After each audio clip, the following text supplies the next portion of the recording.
Hey everybody, hope you're doing well today. This is Brad Cartwright with Econ Course Companion, and today a short little video that covers the IB core concept. These are the things that the IB tells you need to be able to do in the chapter of economic growth.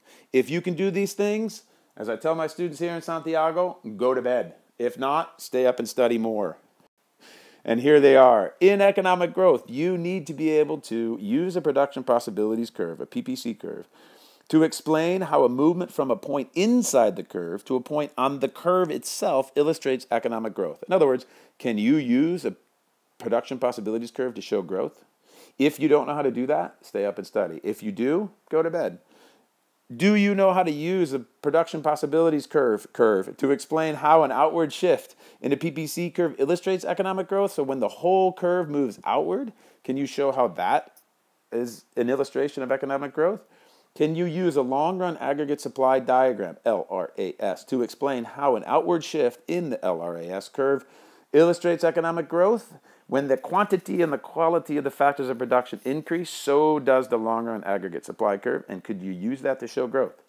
Can you evaluate the possible consequences of economic growth? Remember, most countries focus and try to establish a low and steady growth rate of around 2%.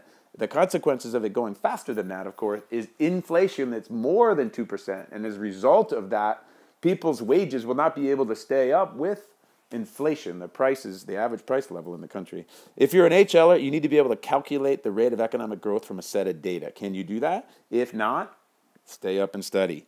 All right, so there they are. 1, 2, 3, 4, 5 different aspects of economic growth that you must be able to do in order to be ready for the exam, whether that be in class or on the IB exam at the end of your 2-year course of study. All right, my friends, the whole idea here is that Econ Course Companion is with you throughout the entire journey of IB Economics. Right now, you're in Macroeconomics. You got a long way to go, but you got a friend with you. It's right here whenever you need it. Cool, my friends. Be kind to one another out there. I hope this video was helpful. We'll talk to you in a bit.